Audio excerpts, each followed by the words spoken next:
asalaamu calaykum waraxmatullaahi wabarakaatu kusoo dhawaada janaalkeenahan iyo maan oo cad alaaba inagala socotaan please subscribe noo saar haddii aadan hore noogu saarin aad iyo aad ayaad umahadsantihiin dhacdadani ama qisadani maanta idiin wadno waxaa lagu magacaabaa naagtii ugu qatarsaneed dalka Sweden. qisadani ama dhacdadani waxa ay ka dhacday dalka Sweden gaar ahaan magaalo lagu magacaabo Ludvika ama Ludvika Kommun ee gobolka Dalarna dalkani Sweden.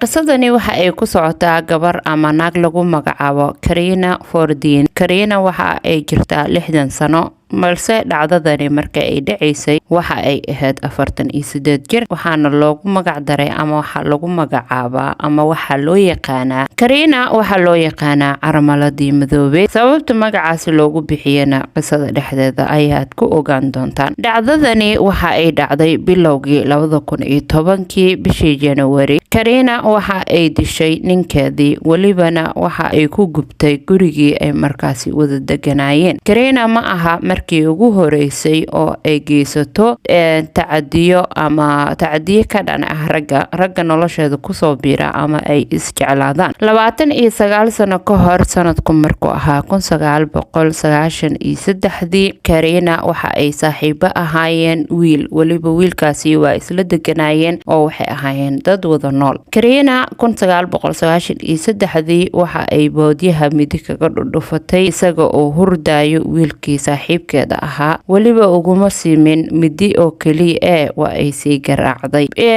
ninkani ma uusan dhiman oo uu ka badbaaday Carina balse wuxuu ku dhawaaday inuu u dhinto dhiigbax. dabcan Carina waa uu dacweeyay wiilkaasi dambigiina wuu ku cadaaday oo maysan inkirin. Carina waa la xiray oo xabsi ayay gashay ama xabsi ayaa lagu xukumay dhacdadaasi markii ay dhacday.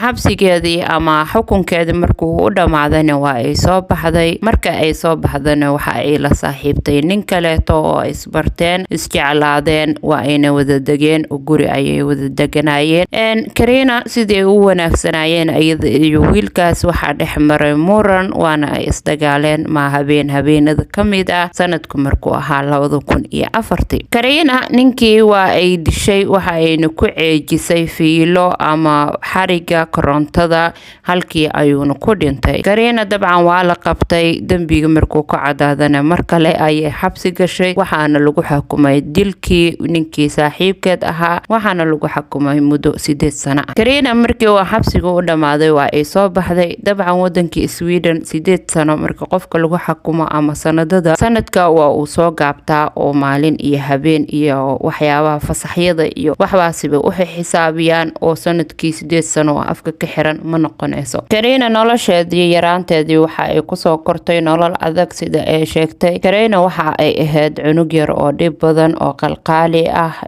markii ay yareed ay markii soo koreysay markii ay soo qaan gaartana waxa ay bilowday isticmaalka maandooriyaha qamriga oo si saaid ay u caabi jirtay iyo waliba daraagada labadaba saaid ay u isticmaali jirtay. Carina marka ay xabsiga ka soo baxday waxa ay isbarteen ninkeedii saddexaad oo ay isguursadeen meelna ma aysan fadhiisanin. haddana ninkeedii saddexaad ayay dishay January 2010 waxayna ku gubtay gurigii ay wada deganaayeen. ambalaastii damdamiskii iyo booliiskii markay ay imaadeen oo dabkii la damiyay gurigeena la galay waxaa laga helay Carina ninkeedii oo meyd ah oo jirkiisa dhan uu gubtay. Carina waa la wareystay oo dabcan qofka ugu horeeya oo laga shakinayo marka qof la dilo waa familkeeda. haddana Carina dhibaatooyin ayay hore u soo geysatay waa la xiray waana la wareystay waxa aynu ku andacootay oo ay tiri ma waalantihiin ma waxaa jira qof isaga gurigiisii oo asaga lahaay intuu baxo dabku qabanayo oo gubayo. dabcan kama saarin cadeemo fara badan kadib waxaa la ogaaday in iyada gubtay guriga balse ugu dambeyn Carina waa la xiray waxaana lagu xukumay xabsi daa'im. sanadkii markuu ahaa 2021 ayay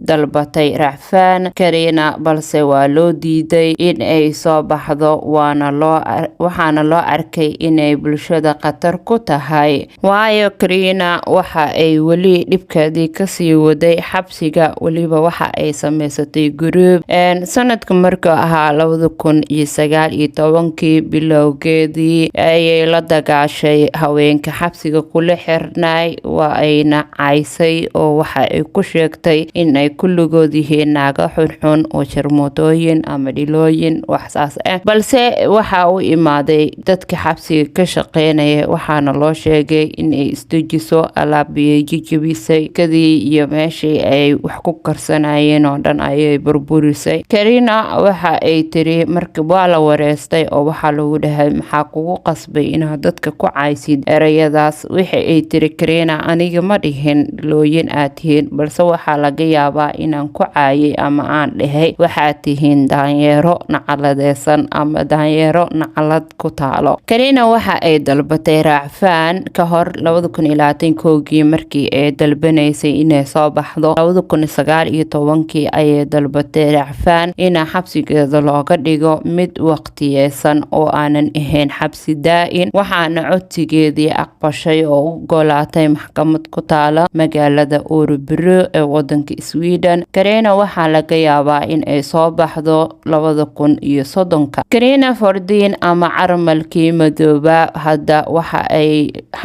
ay la baxday boqorada Hensbury oo ah xabsiga magaciisa lagu magacaabo Hensbury ee ku jirto ay isku tilmaantay inay tahay boqoradii xabsiga waxa ayna samaysatay maamul oo xabsiga dhexdiisa ah ayada xushmeeyo oo respect siiya ayada ka dambeeya ayada ayaan hogaamiye u ah xabsiga dhexdiisa. Karina waxa loo diiwaan geliyay 31 jeer oo anshax xumo ah oo dhibaatooyin xabsiga ay ka dhex sameysay 4 jeer oo digniin ah oo ayada loo digay. Karina waxa ay sheegtay waraysi la yeeshay oo la yeeshay joornaalka lagu magacaabo Dalarna Tidningen ama joornaalka Dalarna 2013 in ay xabsiga ka heshay daryeel aysan ka helin banaanka haddii ay heli lahayd dawooyinka ee hadda qaadato iyo daryeelka ee hadda heshayna aysan halkaani aysan fadhi lahayn maanta oo nolosheedii intaan ay ka wanaagsanaa laheeday.